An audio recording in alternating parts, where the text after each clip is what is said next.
2000-жылы ушундай алыска барбайбыз.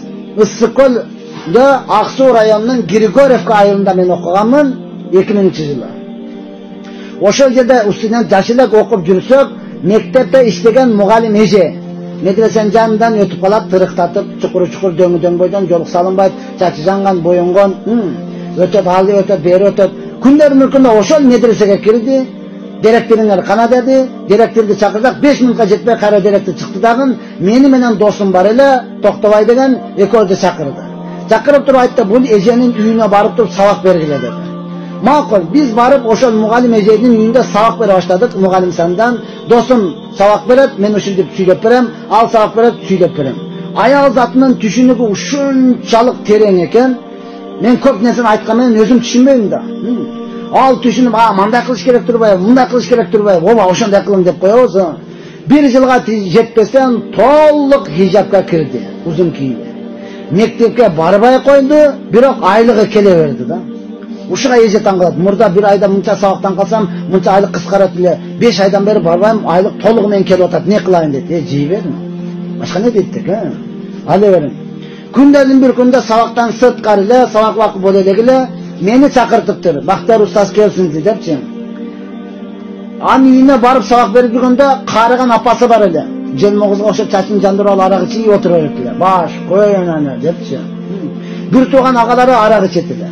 Бир эле үйдөн ошол суурулуп чыкты, намаз окуп, ибадат кылат, агам көнбөй атат, апам көнбөй атат деп ыйлап жүрдү бечара, дуа кылат, ыйлайт. Күндө бир күндө чакырды. Барсам, ушунчалык көз жашын төгүп, өңгүрө ыйлайт да, эжечи. Мен өлдүм. Менин не кылам?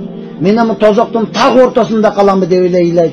Не кылдыңыз эже, айтыңыз десем, мен күнөө кылып койдум. Не күнөө? Мен кантип айтайын сага дейт. Оюм ар жака кетти. Ой күлүп деп коебузго, бирөөдү өлтүрүп койду, жожо өлтүрбөш керек. Бирөө менен жатып кой, жо анчалыкка барбаш керек. Не күнөө болду экен? Ойланып жетпейм, эже айтың десем эле айтып алып, ыйлайт, мен эмне болом. Сиз айтың, мен ошого жараша жооп берейин. Десем айтат, албетте анын сөзүнү өзүнүн сөзү кылып айтсак, түшүнүктүүрөөк болот.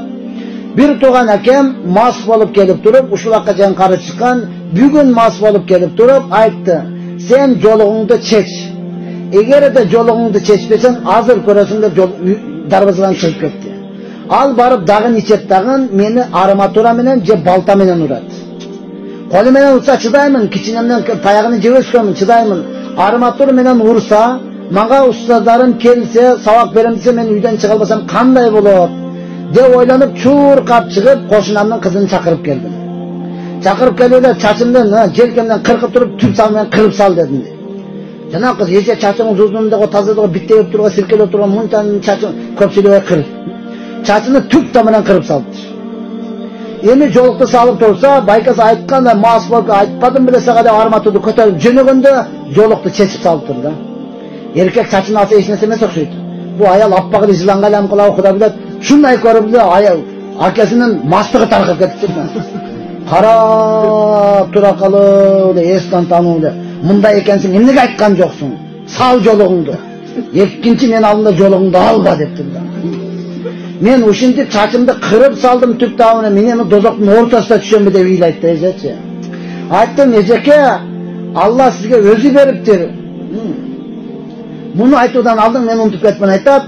Чурка кирип намаз окуп Аллага кайрылдым дейт. Я Алла, ушунчалык авратым ачык жүрдү. Ушунчалык күнөө кылып, зина кылып жүрдүм эле, таркатып жүрдүм эле. Эми келип сени тапсам кайрадан мурдагы абалга түшүп калам деп ыйлай бердим.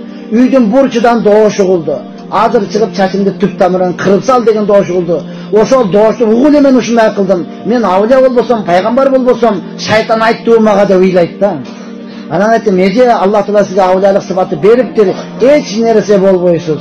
Муну менен сиз бейиштин так Фирдаусудан орун аласыз. Деп сооротуп келдик. Ошол бир эле аялдын себебинен Григорьевка айылында канчалаган эркектер намаз окуп калды. Канчалаган аялдар намаз окуп калды. Ал аял тирүү, атын ачык айтайын, Фатима деген эжеле. Бишкекте азыр рабочийге көчүп, рабочийда турат. Бир эле аялдын себебинен Григорьевка айылына ошентип мечит салынды да. Эми мына